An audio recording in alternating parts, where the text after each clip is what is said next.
Yo, how's it going? Day finally came and it was Christmas the other day. What did I get for Christmas? Take a guess. Well, like I said, we don't really celebrate the holidays over here, so I got to wake up and it was just a normal day. And it was still great. You know, I woke up and I had that strong feeling, like that strong la la la la la. You know, I just had that strong feeling. I got to spend that day with my family and I got to be reminded that I have some really amazing friends in my life. That's what the holidays are about. Not about how many gifts you got or how much money he gave you or which favorite aunt's gonna give you that. It's about being together and enjoying the day. I can't complain for this holiday. Now about that origin story I was going to talk to you guys about. Oh, and don't forget to tell me what you got for Christmas in the comments below. I want to hear what kind of things you guys got. Or if you guys were like me, didn't celebrate and kind of just spent time with your family. But let's get moving on. So where do I begin? Well, I guess I began in 1999, October 22nd, when I came out the womb. I was a baby. I was young. I was born in Chicago. I think I was adopted as a baby, believe it or not. But I was born. I was here. I was crying. Yeah, you saw the tears. I was crying. I was out. Then later on, I started living life. I remember back kindergarten. That's when my life took off. I think I remember everything that's happened up till kindergarten. So I went to kindergarten in a school in Chicago. It was a bad school. Nothing to really brag about. I couldn't really brag about any of my elementary schools, to be honest. But, so I went to kindergarten, and then from kindergarten, we went to this one school called Henderson.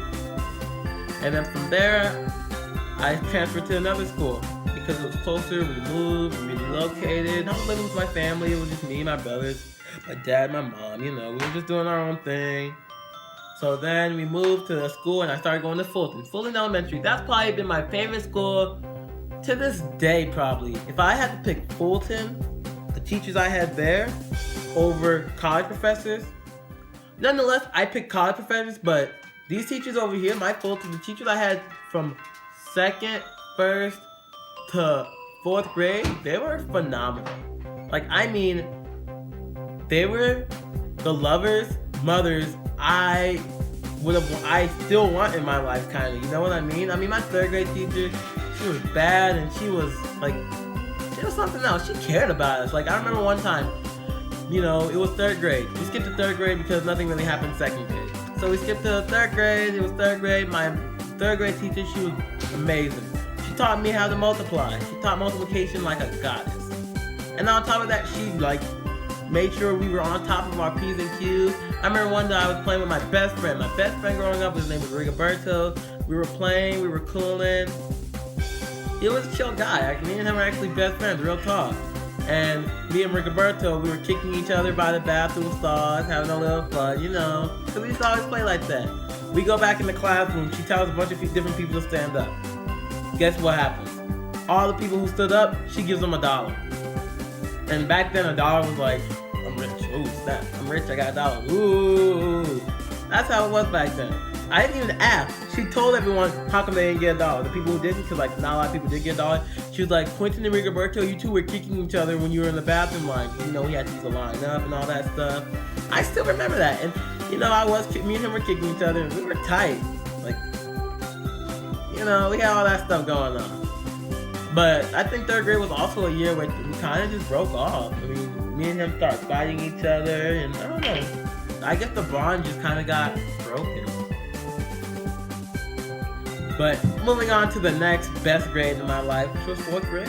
Went from third grade, went to fourth grade. Fourth grade was phenomenal as well. I loved my teacher, this was Miss Young or something like that, but she was good. She wasn't as good as my third grade teacher, but she was good. I mean, her teachings were good, and she cared as well. I remember she gave me a journal one time, and she told me, Quintin, write down your things, this and this. And I said a bad word one time in one of my books, and then me and her talked about it in the corner. I mean, I remember I cried in her arms probably the last day of school because I knew I was going to go to a different school next year because the school I was in, it was overpacked, it was overcrowded, too many people, and that we lived kind of far, so it's like, oh, you know, get rid of the dead weight that can barely get here on their own. So we ended up moving school, and then we started going to this school called O'Toole, which was horrible. We moved closer to that school as well, and it was just horrible. The school was filled with people who didn't care about others. It was just a bad school. And that basically has been my whole life in Chicago. I mean, it's just been one long from this school to this school, from that school to that school.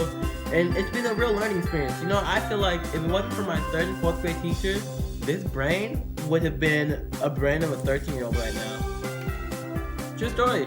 I know stuff now. What do you know? You tell me in the comments. Tell me what you know. Big question.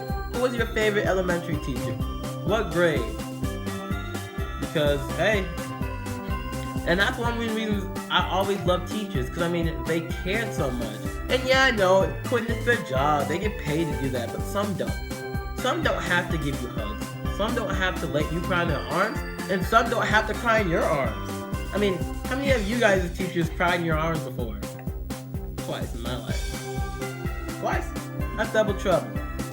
It didn't happen during my high school year, thank God. It was December 2009 when I finally moved to North Chicago. We've been in Chicago all my life, but it was that day we finally decided, you know what, we're gonna move. We were in a bad area, a lot of violence, shooting. It was a bad area. It was close to Southside Chicago. It was bad, but we finally moved. My mom's uncle owned some apartment complex up north. We were finally out. I'll tell you the next of it in part 2 of the video. Catch you guys later.